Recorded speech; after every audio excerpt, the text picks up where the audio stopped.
다 같이 묵상기도 드립니다.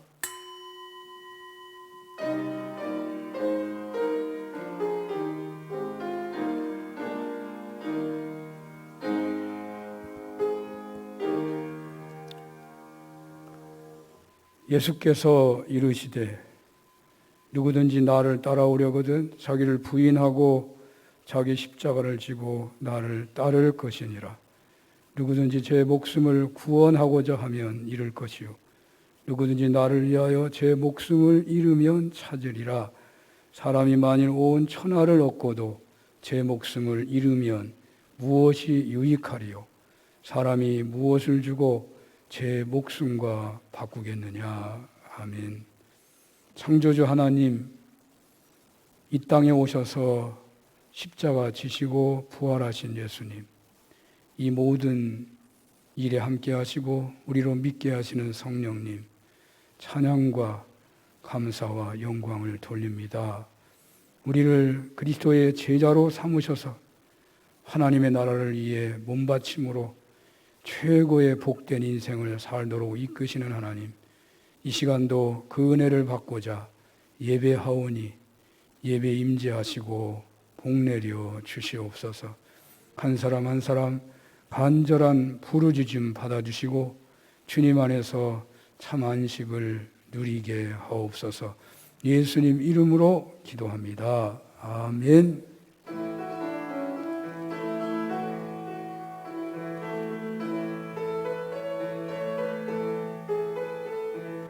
만왕의 왕 앞에 나오라. 기쁨과 감사의 마음으로 만왕의 왕 앞에 나오라. 기쁨과 감사의 마음으로 하나님 행하신 일들을 즐거운 노래로 감사하여라. 만왕의 왕 앞에 나오라. 기쁨과 감사의 마음으로 온 세상 만물을 지으신 위대한 하나님 아버지는 온 세상 만물을 지으신 위대한 하나님 아버지는 저 깊은 바다와 높은 산 온 우주 만물을 다스리시네. 만왕의 왕 앞에 나오라. 기쁨과 감사의 마음으로 드넓은 육지와 큰 바다 하나님 손으로 지으셨네. 드넓은 육지와 큰 바다 하나님 손으로 지으셨네.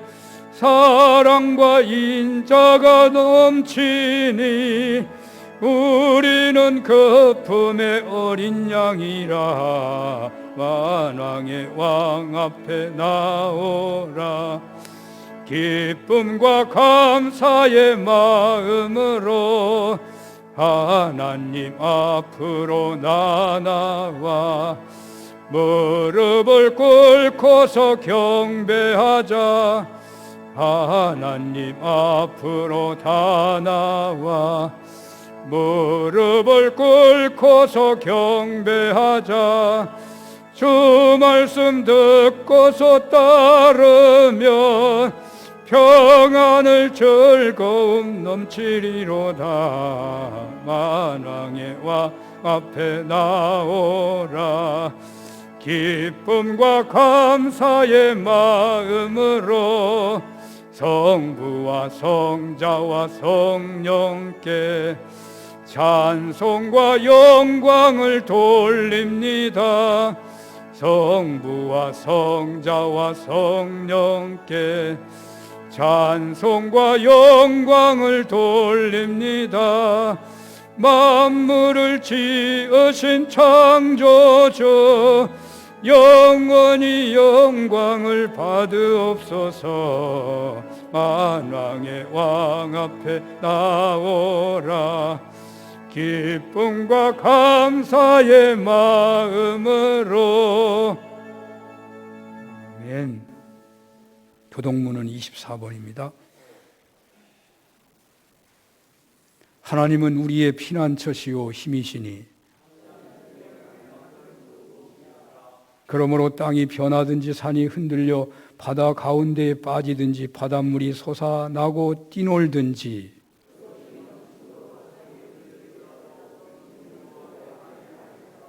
한 시내가 있어 나뉘어 흘러 하나님의 성 곧 지존하신 이의 성소를 기쁘게 하도다.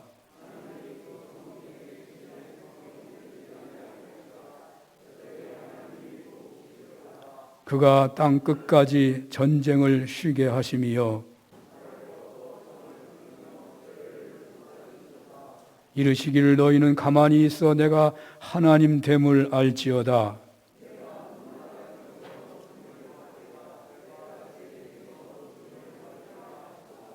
만군의 여호와께서 우리와 함께 하시니 아멘. 전능하사 천지를 만드신 하나님 아버지를 내가 믿사오며 그 외아들 우리 주 예수 그리스도를 믿사오니 이는 성령으로 잉태하사 동정녀 마리아에게 나시고 본디오 빌라도에게 고난을 받으사 십자가에 못 박혀 죽으시고 장사한 지 사흘 만에 죽은 자 가운데서 다시 살아나시며 하늘에 오르사 전능하신 하나님 우편에 앉아 계시다가 저리로서 산자와 죽은 자를 심판하러 오시리라. 성령을 믿사오며 거룩한 공예와 성도가 서로 교통하는 것과 죄를 사하여 주시는 것과 몸이 다시 사는 것과 영원히 사는 것을 믿사옵나이다. 아멘.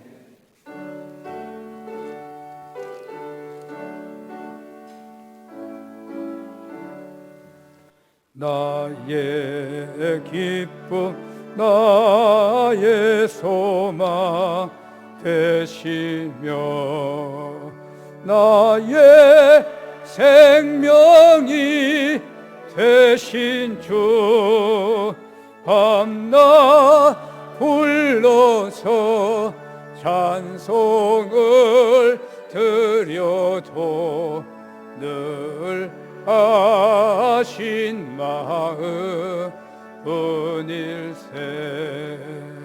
나의 사모하는 선한 목자는 어느 꽃다운 동산에 낭의 무리와 늘 함께 가셔서 기쁨을 함께 하실까. 길도 없이 거친 넓은 들에서 갈 길 못 찾아 애쓰며 이리 저리로 헤매는 내 모양 저 원수 저로 하도다.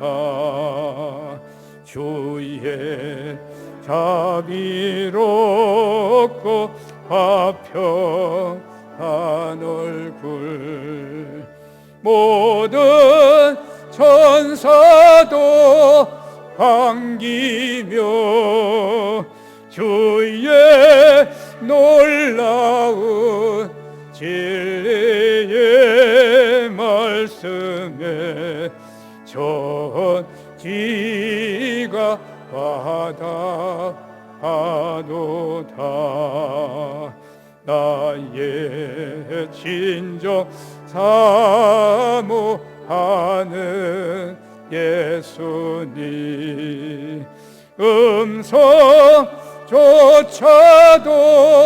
반갑고 나의 생명과 나의 참 소망은 오직 주 예수 뿐일세. 아멘.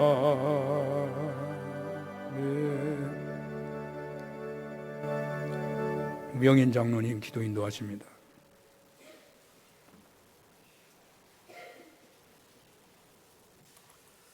같이 하나님께 기도 올려드리겠습니다. 우리의 생명을 다스리시는 전능하신 하나님 아버지, 오늘 또 연약한 우리들의 정성을 올려드리는 찬양과 경배와 영광을 기뻐 받아 주시옵소서. 지난 한 주간을 돌이켜보며 어려운 환경 속에서도 저희들을 지키시사 강건한 몸으로 다시 주님 앞에 나와 예배하며 있는 처소에서 주님 앞에 예배하게 하시니 진심으로 감사를 드립니다. 하나님의 자녀로서 하나님의 말씀해 주시는 은혜와 하나님의 전능하신 지혜를 통하여 올바른 믿음의 삶을 살지 못함이 있었다면 지난 한 주간을 돌이켜 회개하오니 주님 용서하시고 주님 팔로 붙드사 믿음의 자녀의 삶을 영위케 하여 주시옵소서. 이 나라가 지금 혼돈 속에 서로를 아버지 하나님의 질타하며 비판하며 아버지 하나님 분열하는 가운데 있습니다. 하나님, 이 나라를 사랑하여 주시고 축복하여 주시고 온전한 은혜로 세워주셨던 하나님 아버지, 다시 한번 이 땅에 화합의 길, 평화의 길, 한 손 잡고 달려가는 믿음의 나라로 세워주시옵소서. 하나님의 교회들이 앞장서서 세상의 모든 욕망을 내려놓고 하나님 앞에 기도함으로 무엇이 진정 하나님이 원하시는 길인가를 바로 행해 나가는 교회들이 되게 하여 주시옵소서. 세상의 손가락질 받고 세상의 비판의 대상이 아니라 하나님의 영광을 드러내고 세상의 빛이 되고 구원의 길을 열어가는 하나님의 교회들로 세워 주시옵소서. 거룩하신 하나님, 우리 사는 교회를 지켜주심에 감사합니다. 오랜 세월 함께 하신 하나님의 그 손길이 이제 다시 한번 새롭게 도전해 아버지 하나님이여 새로운 길을 걷고자 다짐하며 아버지 하나님 임직식을 준비하고 있습니다. 사랑의 하나님, 이 모든 일들 가운데 하나님의 손길이 모든 것을 다스려셔서 형통하게 하시고 어려움 없게 하시고 온 교회가 기쁨으로 이 일을 진행하도록 도와주시옵소서. 세워지는 귀한 장로님들 강건케 하시고 하나님 교회 앞장서서 쓰임받는 복된 심령들 되게 하여 주시옵소서. 사랑의 아버지, 우리 사랑하는 교회 모든 성도들이 이 어려운 코로나 환경으로 인하여 혹시라도 믿음이 퇴보하고 우리의 생활의 습관에 빠져서 아버지 하나님 앞에 바로 서지 못할까 두렵사오니 주님 말씀하며 기도하며 온전히 주님 앞에 드려지는 하나님의 자녀로 부끄럽지 않게 서도록 은혜 나리워 주시옵소서. 사랑의 하나님, 사랑하는 우리 담임 목사님 세워주심에 감사합니다. 늘 강건케 하셔서 새벽부터 교회와 사랑하는 성도들 하나님의 일을 위하여 눈물 흘려 간절히 간구하는 그 기도를 들어주시고 우리 하나님 함께 하셔서 능력의 팔로 붙어서 생명의 양식을 증거하며 하나님의 교회를 온전한 하나님의 뜻을 이루는 대로 이끌어가기에 부족함이 없도록 성령의 능력과 권능으로 붙잡아 주시옵소서. 오늘도 전하는 생명의 말씀이 우리 모두에게 은혜가 되고 우리 삶의 기쁨이 되고 우리가 나아가는 축복의 길로 인도하는 복된 말씀 되게 하여 주시옵소서.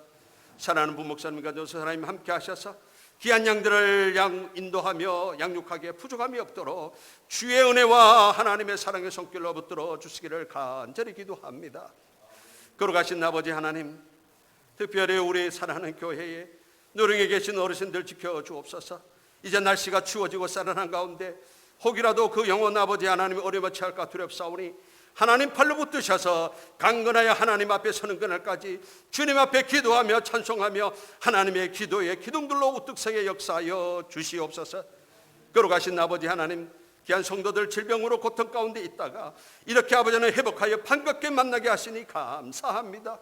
아직도 회복 중에 있는 귀한 영혼들 어서 속히 그 질병에서 벗어나 강건한 모습으로 하나님의 영광 이루는 귀한 심령들 되게 하여 주시옵소서.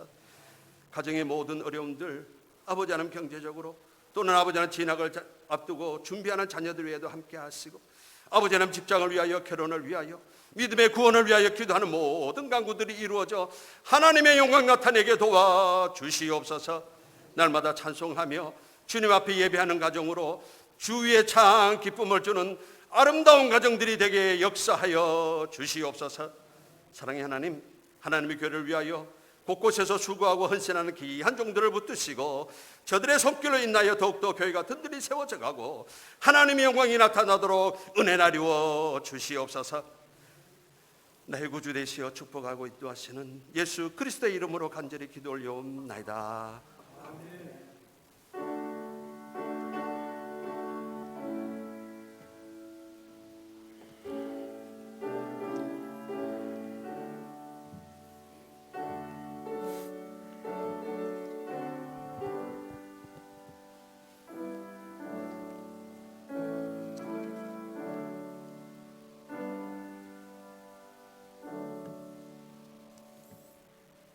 성경 말씀은 마태복음 8장입니다. 마태복음 8장 18절에서 22절까지 봉독하겠습니다. 예수께서 무리가 자기를 에워싸는 것을 보시고 건너편으로 가기를 명하시니라. 한 서기관이 나와 예수께 아뢰되 선생님이 어디로 가시든지 저는 따르리이다. 예수께서 이르시되 여우도 굴이 있고 공중에 새도 거처가 있으되 인자는 머리 들 곳이 없다 하시더라. 제자 중에 또 한 사람이 이르되 주여 내가 먼저 가서 내 아버지를 장사하게 허락하옵소서. 예수께서 이르시되 죽은 자들이 그들의 죽은 자들을 장사하게 하고 너는 나를 따르라 하시니라. 아멘.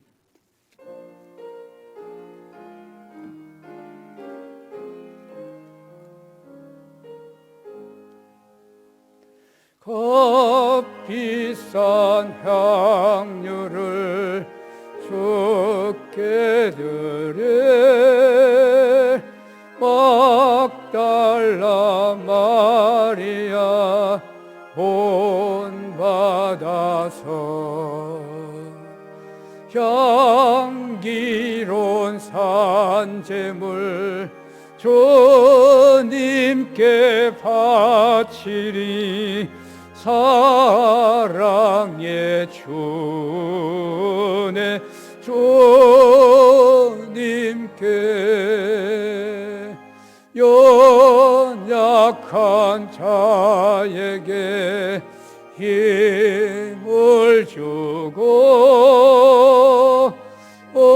어두운 세상에 빛을 비춰 성실과 인내로 내 형제 이끌리. 사랑의 주네 주님께 누려운 마음에 소망 주고 슬픔에 쌓인 자 위로하며 길 잃은 자들을 친절히 이끌리. 사랑의 주 내 주님께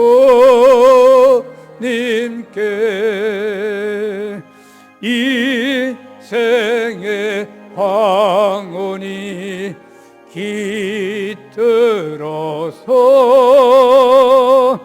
이 땅의 수고가 끝날 때에 주님을 섬기다 평안히 가리라. 사랑의 주네 주님께 아멘.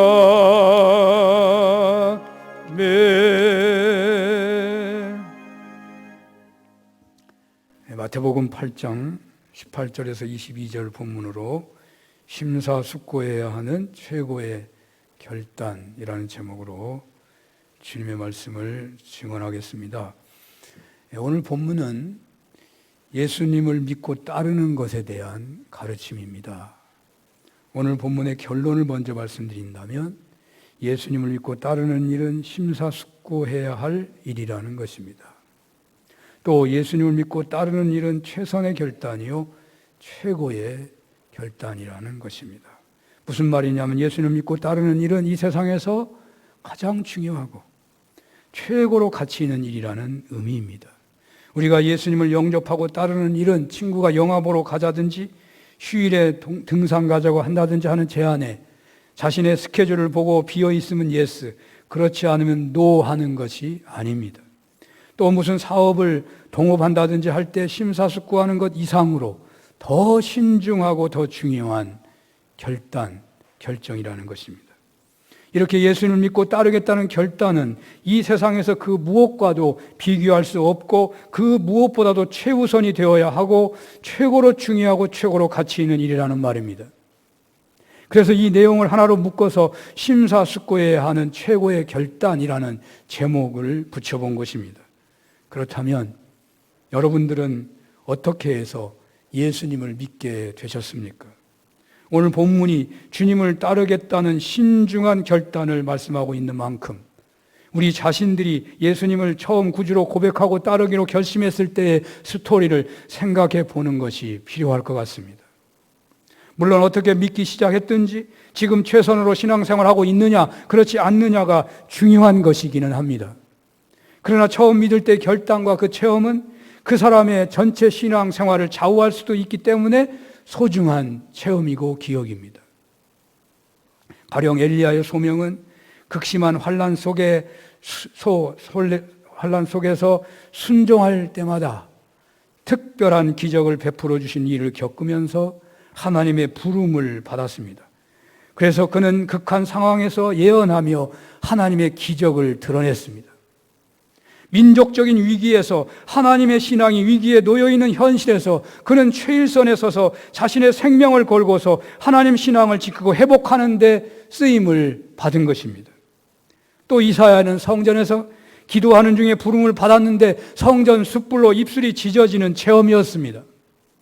그는 자신의 불의를 보고 자신의 죄악을 보고 그 죄악이 숯불에 타는 것을 경험하는 중에 그는 부름을 받은 것입니다. 그는 그래서 일생 동안 하나님의 정의와 심판을 예언하는 주로 예언하는 예언자로 쓰임을 받았습니다. 그는 이스라엘의 죄악상을 폭로하고 회개를 촉구했으며 하나님의 심판을 예언했습니다. 호세아는 타락하여 집을 나가버린 부인을 돈을 주고 사서 극진히 사랑하라는 명령에 따르면서 부름을 받았기에 그의 예언은 공의보다는 더욱 사랑으로 가득 찼다고 할 수 있겠습니다.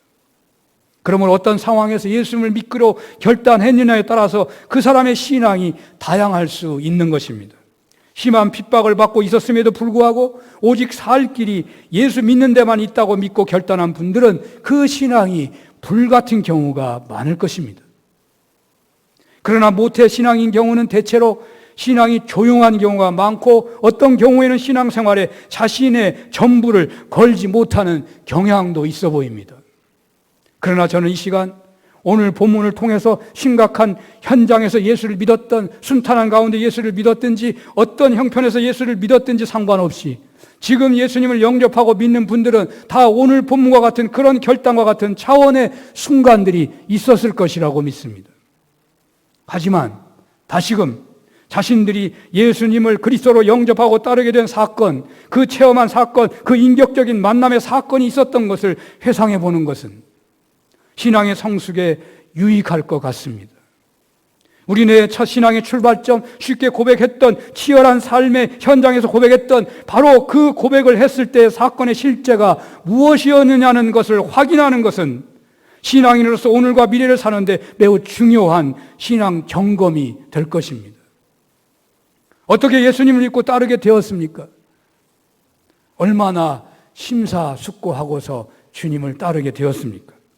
예수님을 믿으려면 가문에서 떨어져 나가라 라는 말을 듣고 그럼에도 생명의 길이 여기에 있으니 하고 예수님을 믿었습니까? 아니면 남이 장애가니 나도 장애간다는 식으로 사람들이 몰려가니까 대세에 밀려서 믿게 되셨습니까? 아니면 부모님들의 부탁에 또는 어떻게 살다 보니 지금 믿게 된 것입니까? 오늘 본문에서는 서기장이 등장합니다. 서기관이 예수님을 랍비라고 부르고 따르겠다는 기록은 아마도 여기가 처음이 아닌가 해집니다. 서기관들은 예수님을 배척했던 바리새인, 사두개인과 같은 부류에 속한 사람들입니다. 그런데 여기서 서기관이 등장하는 것은 구약 성경을 가장 잘 안다는 서기관이 예수님을 메시아로 믿고 따르겠다는 의미가 되는 것이기에 산상수훈 선포 이후 예수님께서 행하신 모든 치유와 기적의 사건은 예수님이 바로 메시아이시라는 것을 드러내는 데 충분했다고 하겠습니다. 이것은 전체 흐름에 대한 이야기이고 중요한 것은 서기관이 주님을 따르겠다고 하니까 주님께서 이렇게 말씀하십니다. 20절을 한번 읽어보겠습니다. 20절 시작. 예수께서 이르시되 여우도 굴이 있고 공중에 새도 거처가 있으되 인자는 머리 둘 곳이 없다 하시더라.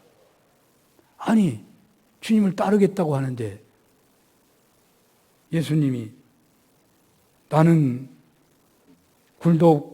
여우는 굴도 있고 공중에 새도 거처가 있는데 나는 머리 둘 곳이 없어. 서기관은 산상수훈의 놀라운 가르침을 들었을 것입니다. 문둥병자, 백부장의 하인, 베드로의 장모 등 각색 병자들을 고쳐주시는 것을 보았을 것입니다. 본문 18절에 나타났듯이 예수님 앞으로 수많은 사람들이 계속 몰려와서 애워쌈을 당하기까지 했다는 기록이 있습니다. 당시에 병에서 자유하기만 한다면 가장 시급한 문제, 중요한 문제가 해결되었다고 볼 수 있습니다. 당시에 병에서 자유하기만 한다면 가장 시급하고 중요한 문제가 해결된 것입니다. 왜 살아야 하는지를 알게 되었다면 그건 더 놀라운 축복이겠죠. 몸만 아프지 않다면 산에서 들에서 강에서 바다에서 먹고 사는데 지장 없었을 것 같습니다. 예수님만 믿으면 이러한 삶의 중요한 문제는, 시급한 문제는 해결이 될 것이라는 상상도 있었을 것 같습니다. 서기관은 예수님을 따르는 많은 무리를 대표하는 사람이라고도 할 수 있습니다. 그 많은 무리들은 이 서기관과 같이 예수님을 쫓았던 것입니다. 또 이 서기관은 당시의 최고의 엘리트고 집도 있고 명예도 있고 권세도 있었습니다. 그러하기에 주님이 이렇게 물으시는 것입니다. 여우도 굴이 있고 공중에 나는 새도 거처가 있으되 오직 인자는 머리 둘 것이 없도다. 무슨 말씀입니까? 따라오지 말라는 것입니까? 따라오겠다는데 예수님이 따라오지 말라고 하실 일은 없는 거죠. 분명 거부하시는 것은 아닐 것입니다. 문자적으로 상상한다면 건강이 해결이 되었지만 또 사람다운 삶을 살아갈 수 있는 그런 은혜를 덧입게 되었지만 세상적인 가치관으로 볼 수 있는 집이나 명예나 권세 같은 것을 얻을 수 없다는 말씀이 아닐까 상상이 됩니다. 그러므로 이 말씀은 나를 진정 따르려거냐, 나를 믿고 따르려느냐, 그렇다면 심사숙고해봐라. 다시 한번 생각해봐라. 주님을 따르는 길은 쉬운 길이 아니라는 것입니다. 집이 없는 고난, 머리 둘 곳이 없는 고난, 그리고 세상적인 의미에서 성공이나 권세를 누린다는 것은 포기해야 할지도 모른다라고 말씀하고 있는 것입니다. 예수님은 태어나실 때 남의 집 마구간에서 태어나시고 남의 무덤에 묻히신 분이십니다. 주님의 사역에는 보석 같은 가르침과 기적과 긍휼을 베푸시고 모든 병자를 치유해 주시고 수많은 무리들이 몰려드는 역사가 있었고 구약 예언의 성취를 이루었지만 세상적인 영광은 별로 없었고 최후는 십자가에서 죽으심과 부활이 있었습니다. 그러므로 세상적인 관심사인 건강과 축복관을 기대하고서 몰려오는 군중들에 휩쓸려서 예수님을 그리스도라고 고백하고 따르고 있다면 다시 한번 심사숙고해야 할 것입니다. 여기 예수님의 청중들도 그렇고 오늘 말씀 앞에서 예배를 드리고 있는 우리들도 마찬가지일 것입니다. 우리는 다시금 우리들의 신앙 고백이, 주님을 따를 때 했던 고백이 집이 없는 것도 각오하고 인생도 걸고 생명도 걸고 예수님을 따르기로 결단했는지를 돌아보아야 할 것입니다. 이러한 고백과 결단으로 주님을 따르고 있다면 현실에 어떤 어려움이 있다고 하더라도, 불확실한 미래의 고난이 예상된다고 하더라도 결코 두려워할 일이 없을 것입니다. 이렇게 주님을 따르는 길에는 여우도 굴이 있고 새들도 집이 있는데 자신은 머리 둘 곳이 없는 그런 현실도 예상되는데, 그러하기에 주님을 따르기로 결단할 때는 심사숙고해야 할 중차대한 사건에 놓이게 되는 것이지만, 그러나 이 길은 최고로 가치 있는 길이고 인생의 궁극적 최종적인 문제가 해결되는 최고의 선택이 된다는 것입니다. 다시 말하면 예수님 믿고 따른다는 것은 그 인생에게 있어서 가장 중요한 일을 하고 있는 것이 된다는 말입니다. 일생 최고로 가치 있는 사건을 통과하고 완성 중에 있다는 것입니다. 이렇게 볼 때 예수님을 믿는다는 것은 사사로이 어떤 취미 중에 하나이거나 어떤 종교 중에 하나이거나 한 것이 아닙니다. 지금 예수님을 믿기에 예배드리고 있는 것 역시 예사일이 아닌 것입니다. 인생에서 최고로 가치 있는 선택을 했고 최고로 가치 있는 현장에서 몸을 들이고 있는 것입니다. 21절, 22절 한번 읽어볼까요? 21절, 22절을 다 같이 보겠습니다. 제자 중에 또 한 사람이 이르되 주여 내가 먼저 가서 내 아버지를 장사하게 허락하옵소서. 예수께서 이르시되 죽은 자들이 그들의 죽은 자들을 장사하게 하고 너는 나를 따르라 하시니라. 아멘. 죽은 자들로 저희 죽은 자들을 장사하게 하고 너는 나를 쫓으라. 유대인들에게 있어서 자신들의 아버지를 장사하는 것은 매우 신성한 것이고 율법과 쇠마를 읽는 것을 면제해 주기도 하는 것입니다. 죽은 자와 함께 해서 부정해서는 안 된다고 하는 제사장도 자신의 아버지 장사에는 허락을 받습니다. 물론 대제사장은 아니고요. 엘리야는 엘리사가 부모에게 작별의 인사를 드리는 것 허락했습니다. 그러나 여기 예수님께서는 이렇게도 신성한 의무를 허락하지를 않으십니다. 즉 주님에게 하나님 나라의 중요성은 가정에 대한 의무보다 크다는 것입니다. 이것은 당시 장사에 아버지의 장사에 참여하지 말라는 것, 그것만을 단순히 말하고 있는 것은 아닐 것입니다. 이 말씀은 예수를 믿고 따르는 것이 세상에서 가장 중요하고 시급하고 가치가 있는 것이고 이 결단은 결코 뒤로 미루어서는 안 된다는 것입니다. 그러므로 예수님 믿고 따르기로 결단하고 그렇게 행하시는 여러분들은 세상에서 어떤 명예와 영화를 누리는 어떤 사람보다도 가장 의미 있는 삶을 살고 있고 가장 복된 인생을 살고 있는 것입니다. 심사숙고하고 또 세상 그 어느 것과도 비교될 수 없는 최고의 삶임을 믿고 결단했다면 여러분들은 세상에서 가장 행복한, 세상에서 가장 성공한 신앙인이라고 해도 틀리지 않습니다. 이런 은혜가 여러분들에게 있으시기를 축원합니다. 지금까지는 병이 낫는 데에만, 문제가 해결되는 것에만, 나쁜 것이 좋아지는 것에만 관심을 가졌는지 모릅니다. 아마도 대부분 신앙인들은 오늘 본문에 나오는 예수님을 따라온 무리들과 같을 것 같습니다. 그들은 많은 병자들이 치유되는 것을 보고 그동안 듣도 보도 못한 진리의 말씀을 들었고 왜 사는지 몰랐는데 삶의 의미를 찾게 된 진리의 말씀을 들었고 때로는 먹을 것을 주시기도 했습니다. 그래서들 몰려들었습니다. 마찬가지로 우리네 신앙의 첫 출발도 같을지도 모릅니다. 그런데 지금도 역시 똑같은 관심으로 주님을 따르고 있다면 주님을 따랐던 무리들처럼 똑같은 관심으로 주님을 따르고 있다면 다시 한번 심사숙고해야 할 것입니다. 본문에서 주님을 따르는 무리들을 향하여 그 무리를 대표한 서기관의 요청에 대한 답을 주신 내용에서 나를 따르려거든 심사숙고해야 한다고 하신 것에서 볼 때 그렇습니다. 앞에서 살핀 서기관 경우를 생각해 보십시오. 선생님께서 어디를 가시는지 나는 따르겠습니다. 이에 예수님께서 대답이 무엇입니까? 여우도 굴이 있고 나는 새도 집이 있지만 인사는 머리 둘 것이 없느니라. 또 제자 중 한 사람이 아버지 장사를 하고 따르겠습니다. 허락해 주세요 하니까 뭐라고 하십니까? 죽은 자들이 그들의 죽은 자를 장사하게 하고 너는 나를 따르라고 하지 않으셨습니까? 심사숙고하여 나를 따르라.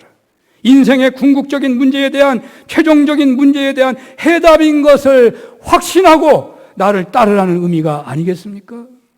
그 문제만 해결되면 모든 것이 다 해결되기도 남는 그러한 문제인 것을 확신하고 나를 따르라는 것이 아니겠습니까? 지금까지 우리는 병이 낫기에 관심했습니다. 현실적인 문제 해결에 집중하며 살았습니다. 세상에서 성공, 세상에서 잘 되어야 전도도 될 것이라고 하며 세상에서 부귀영화를 소원했는지도 모릅니다. 피택 장로님들은 이제 임직식이 보름 정도 남았습니다. 우리들은 이분들을 세우는데 쓰임받았습니다.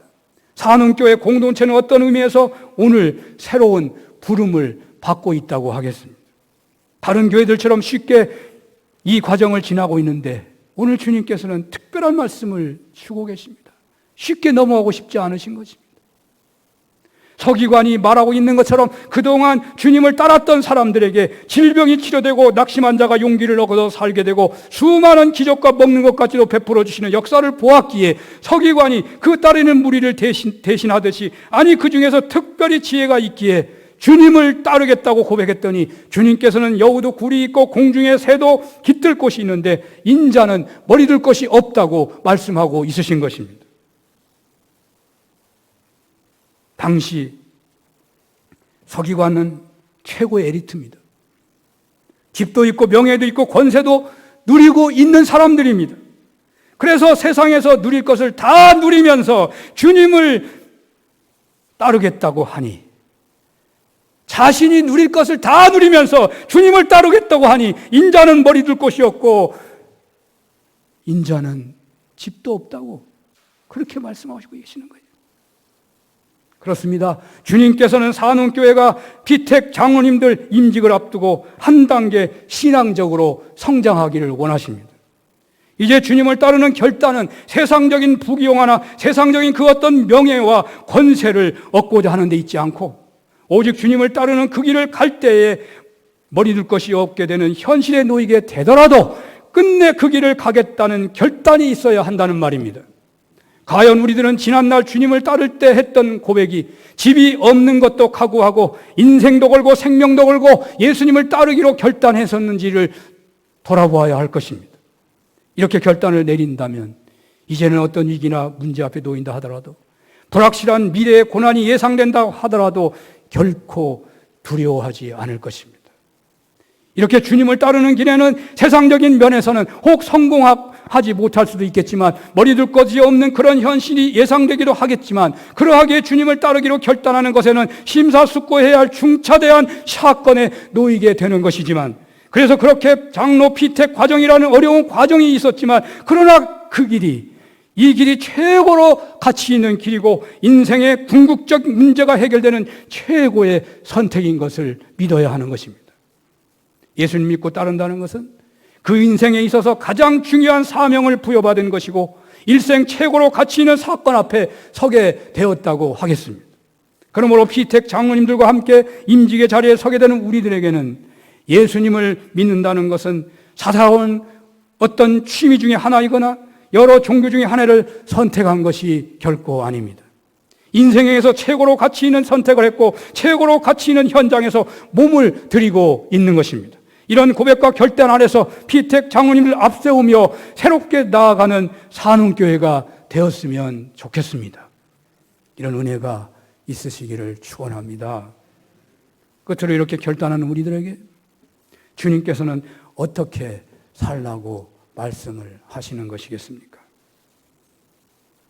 이 시간 주어진 본문의 주제는 예수님을 따르기로 결단할 때는 진지해야 한다는 내용이 주어지고 있습니다.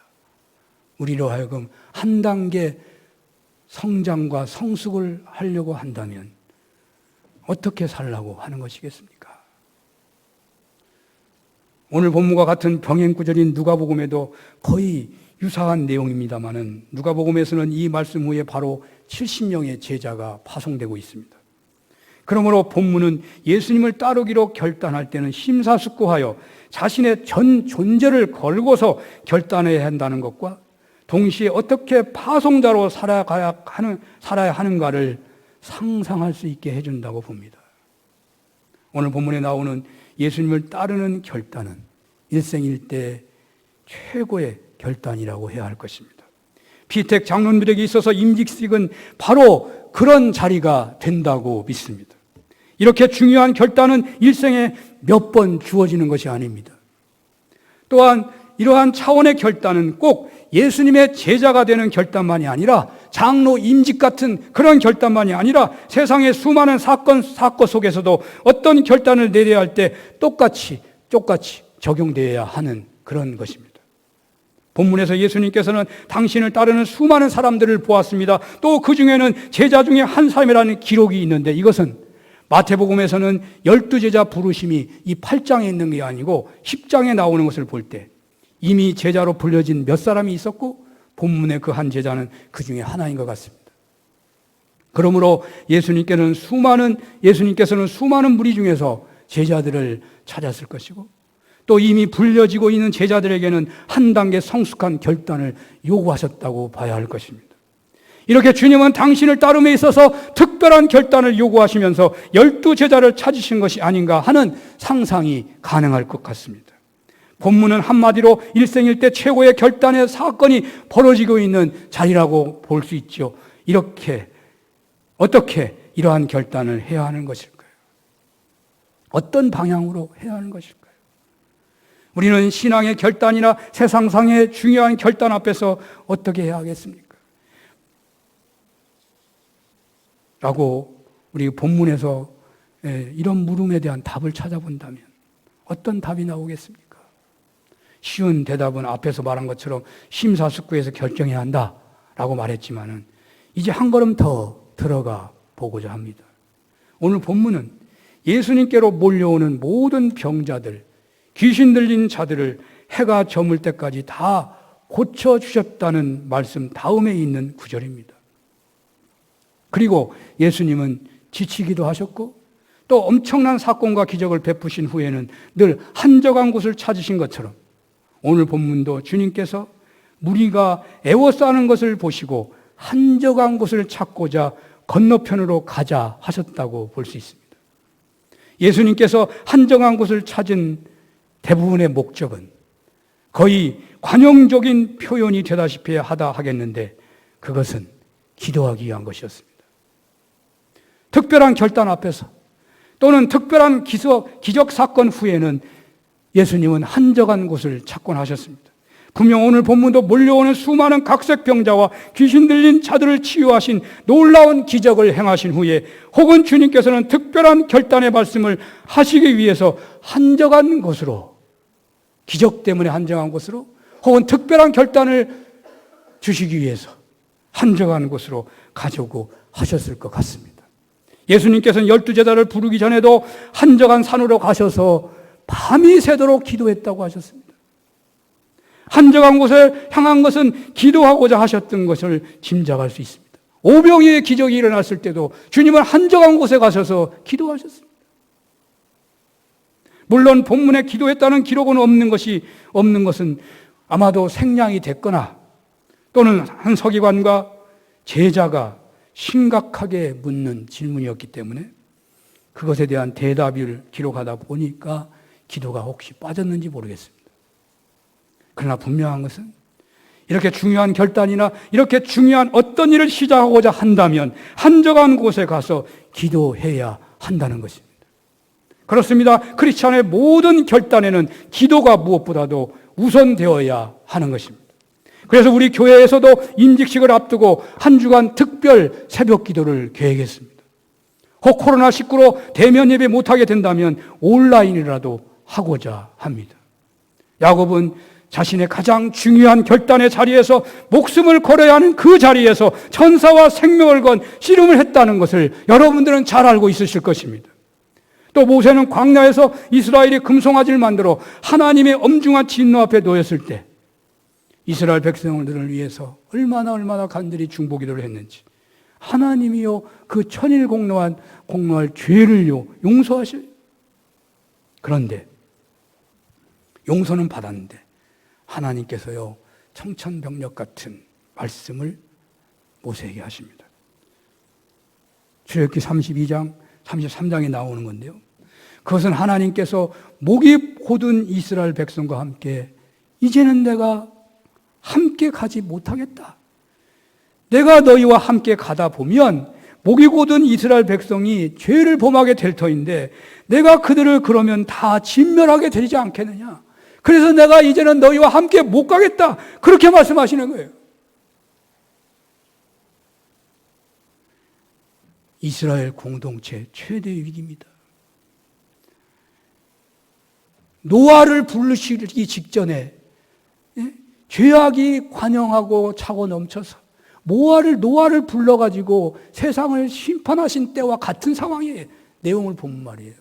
하나님이 다 진멸하고 모세를 통하여 새로운 이스라엘을 만들려는 내용이 거기 보면 나와요.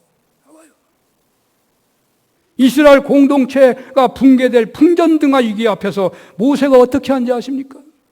출애굽기 33장에 보면 모세는 먼저 이스라엘 공동체에 멀리 떨어진 한적한 곳에 회막을 지었다고 했습니다. 그런 날마다 그곳에 가서 그 회막에 가서 목숨을 걸고 부르짖어 기도한 것입니다. 얼마나 간절하게 기도했던지. 하나님께서 이렇게 응답하십니다. 출애굽기 33장 14절을 봅니다. 다 같이 한번 봅니다. 시작. 여호와께서 이르시되 내가 친히 가리라. 내가 너를 쉬게 하리라. 간단한 응답이지만요, 모세에게는 보통 놀라운 응답이 아니죠. 내가 이제 너와 함께 하겠다. 안 가겠다고 하셨는데 내가 이제 함께 하겠다. 그런데 그 대답을 다음에 내용을 보십시오. 뭐라고 하십니까? 내가 이제 너를 쉬게 하리라. 얼마나 지치도록 기도했다면, 얼마나 몸이 망가지도록 기도했다면 하나님께서 모세에게 내가 너를 쉬게 하리라. 그렇습니다. 신앙인이라면 어떤 중요한 결정이나 결단을 해야 할 때마다 한적한 곳에 가서 하나님께 매달려 기도하는 것은 최고의 결정하는 데에 최상의 방법이 되는 것입니다. 그래서들 한국의 초기 신앙인들은 문제 앞에서나 결단이나 결정 앞에 놓일 때마다 돈을 쫓지 않았고 사람을 쫓지 않았고 눈으로 보이기에 아무것도 줄 수 없는 한적한 산속에 들어가 나무 뿌리를 뽑으며 기도했던 것입니다.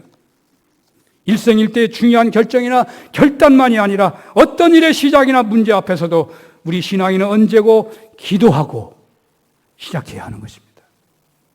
혹 그렇게 기도하여 직접적인 응답을 혹 못 받았다 하더라도 의심하지 마시기를 바랍니다. 성령님께서는 바른 결단을 하도록 도와주실 것입니다. 과정이 어쩔지 모르지만 결과는 분명 주님께 영광이 되도록 역사하실 것입니다. 기도 많이 하고 대학 입시에 실패했다면 그 실패가 결코 실패가 아니다 그 말입니다. 언제 어느 때나 먼저 기도하고 행하시는 여러분들 다 되시기를 축원합니다. 마지막으로 중요한 결단이나 결정의 방향은 그렇다면 어떠해야 하겠습니까? 한 단계 성숙한 신앙생활로 나아가려면 어떻게 해야 되겠습니까? 이미 앞에 결단의 내용에 포함되긴 했지만 다시 말씀해 본다면 언제나 우리의 결단은 물질의 풍요를 바라는 결단이 되어서는 안 될 것입니다. 아브라함과 롯을 아시죠? 롯은 물질의 풍요를 따라 결단했고 아브라함은 하나님의 종으로서 사명을 감당하고자 말씀에 순종하며 결단한 거예요. 롯은 성공했습니다. 풍요를 누렸습니다. 그러나 그 결과는 망하는 거였습니다. 물론 자본주의 사회에서 물질이 절대적으로 필요합니다. 물질을 구하기도 해야 합니다. 그러나 우리는 언제나 모든 것이 다 하나님이 것이라는 청지기 고백 아래서 구하고 또 응답받고 살아야 하는 것입니다. 우리도 부자가 돼야 되고 은사에 따라 명예와 권세도 얻어야 합니다. 그러나 방향은 언제나 내가 누리기 위해서가 아니라 하나님께 쓰임받기 위하자 그것을 구하고 받고 누리는 것이에요. 지금까지 우리네 신앙이 병이 낫는 것에 집중했다면, 배고픔을 해결하고 풍족하게 되기를 소원했다면, 현세적인 복에 매달렸다면 이제는 청지기의 삶에 집중해야 할 것입니다. 그리고 여우도 굴이 있고 공중에 나는 새도 집이 있는데 인자는 머리 둘 것이 없다는 표현에 따른다면 이것은 마치 수도원의 삶처럼 순종, 성결, 청빈의 삶을 말씀하신다는 생각이 듭니다. 사실 오늘 본문은 수도원 운동을 생각하게 되는 말씀이기도 합니다. 이렇게 본문을 묵상하다 보면 주님께서는 참되게 주님을 따르려면 버려야 할 것이 있다라는 의미의 말씀을 하시는 것 같습니다. 주님께서 버리라는 것이 무엇이겠습니까? 물질 만능에 젖어 있는 세상의 가치관을 버리라고 하십니다. 하나님과는 상관없는 오직 세상적 성공과 명예와 권세를 추구하는 것을 버리라고 하십니다. 그리고 가족 중심에만 머물지 말고 교회 공동체 중심의 삶이 중요한 것을 알고 그 중심의 삶을 살라는 것입니다. 예수님께서는 일생 최고의 결단을 하고서 주님을 따르는 우리들에게 먹을 것, 입을 것, 명예를 얻는 것, 향락을 누리는 것, 안락한 집을 사는 것, 그런 데에 집착하고 살지 말고 청빈의 삶으로, 청지기의 삶으로, 신앙 나그네의 삶으로 자신의 전 존재를 걸고서 주님을 따르는 제자로 살라고 말씀하십니다. 이런 은혜가 있으시기를 축원합니다. 기도하겠습니다. 하나님 아버지, 우리들에게 복을 주시고 우리를 귀하게 쓰시기를 원하셔서 심사숙고하여 주님을 따르라고 하시는 줄 믿습니다. 그렇게 다시 한번 심사숙고하고 결단하며 따르게 하사 한 단계 신앙적 성숙의 길로 가는 저희들 되게 하여 주시옵소서. 예수님 이름으로 기도합니다. 아멘.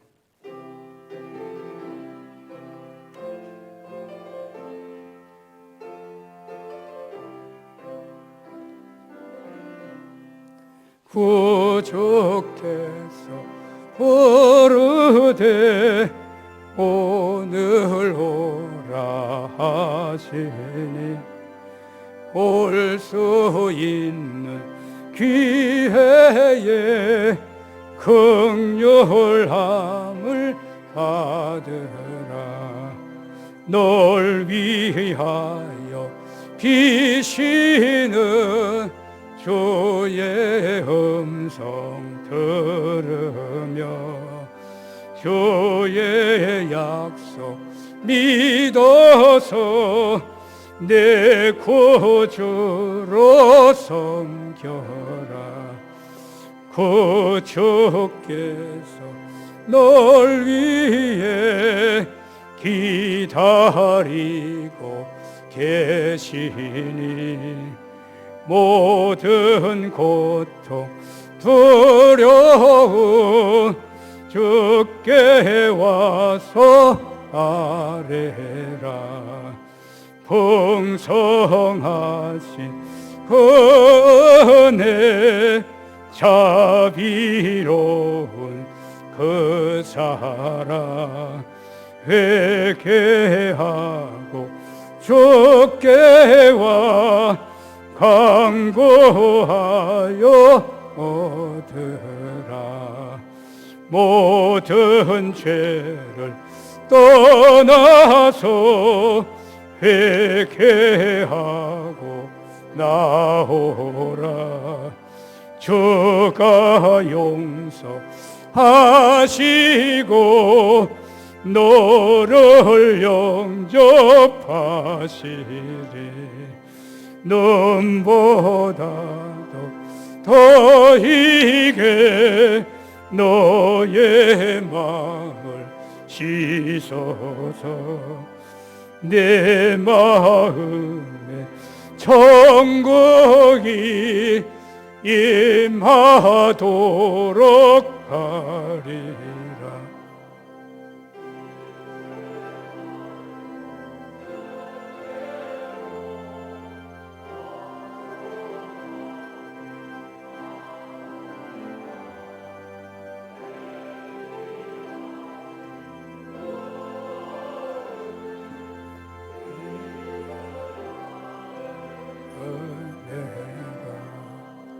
좋은 기회 놓치고 슬피 후에 말지니 지금 문을 두드려 구원함을 받으라.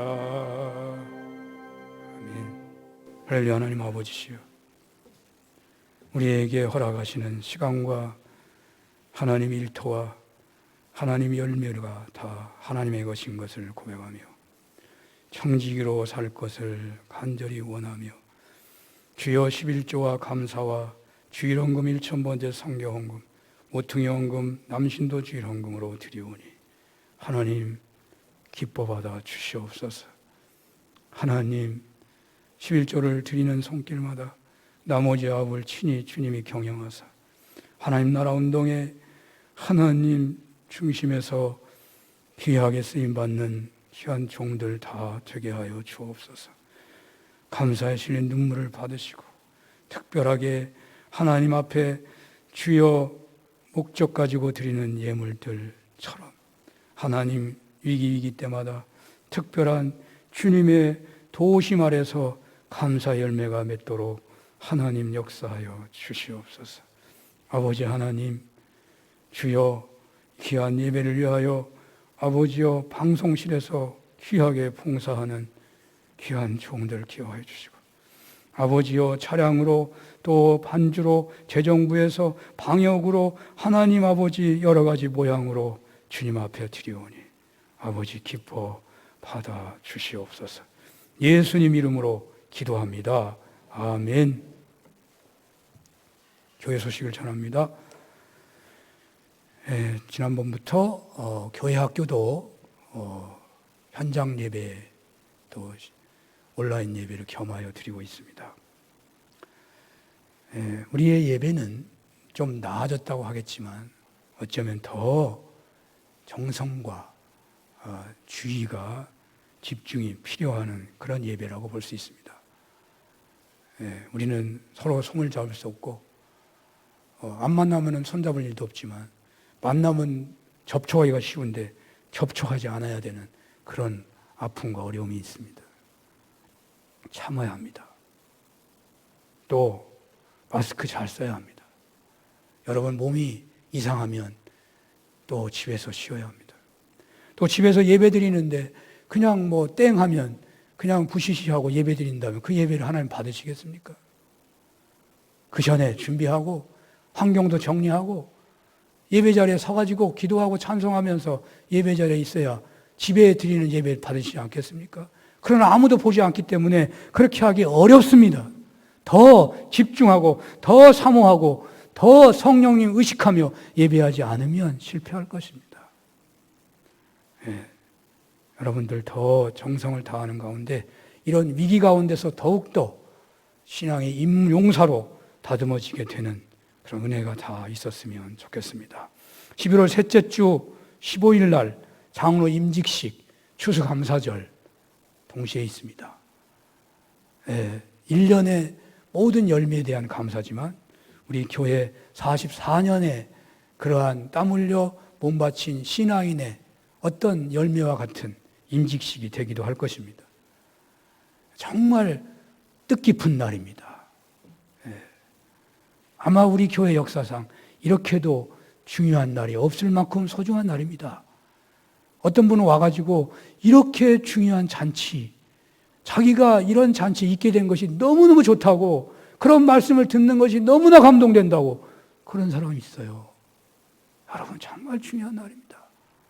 우리가 일주일 동안 기도하려고 하는데요. 혹시 대면 새벽기도 못한다면 온라인으로도 하시기 바랍니다. 온라인 중계하면서 할 것이고 만약에 모이지 못하면 온라인만으로도 새벽기도 할 것입니다. 기도하고 정말 우리 사는 교회가 한 단계 성장하는 교회를 맞이하는 복된 임직식 다 되었으면 좋겠습니다. 다월 대신방을 계획합니다. 언제나 신방이 어렵습니다. 살기도 어렵고 또 이번에는 코로나도 있어가지고 방문도 어렵고 다 그렇죠. 그러나 정말 원하는 분들이 있습니다. 원하는 분들을 내가 뭐 전화로 다 확인할 수 없어서 광고합니다. 신청하십시오.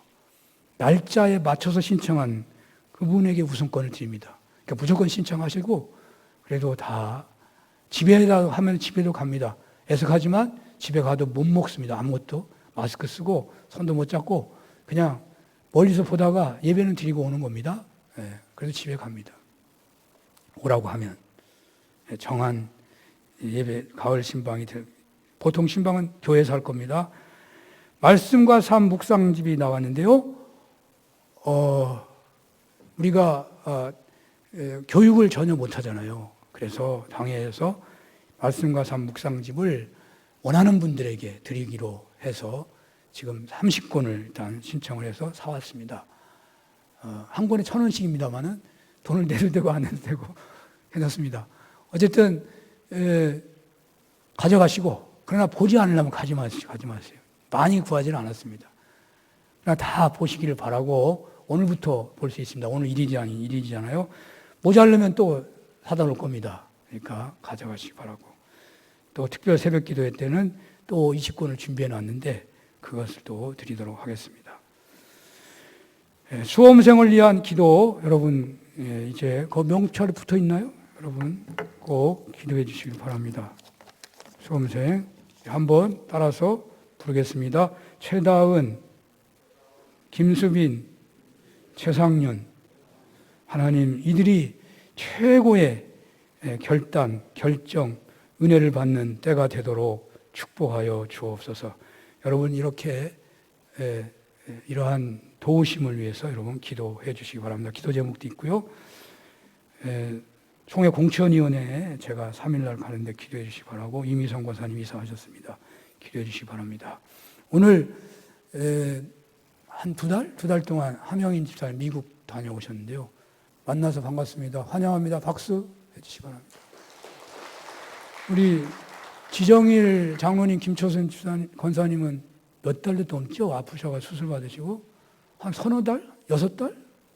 아유, 나오셔서 반갑습니다. 박수로 환영하겠습니다. 다 같이 일어나시겠습니다.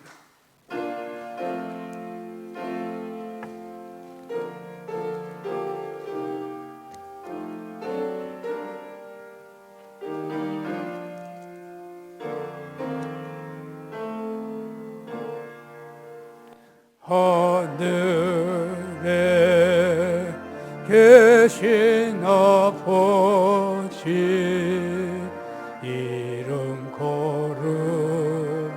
거룩하사 주님 나라 임하시고 뜻이 이루어지이다.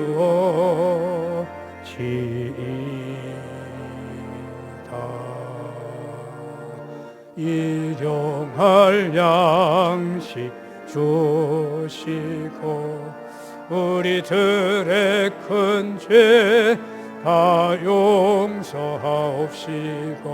또 시험에 들게 마시고 악에서 구원하소서. 대개 주의 나라 주의 권세 주의 영광 영원히 아멘.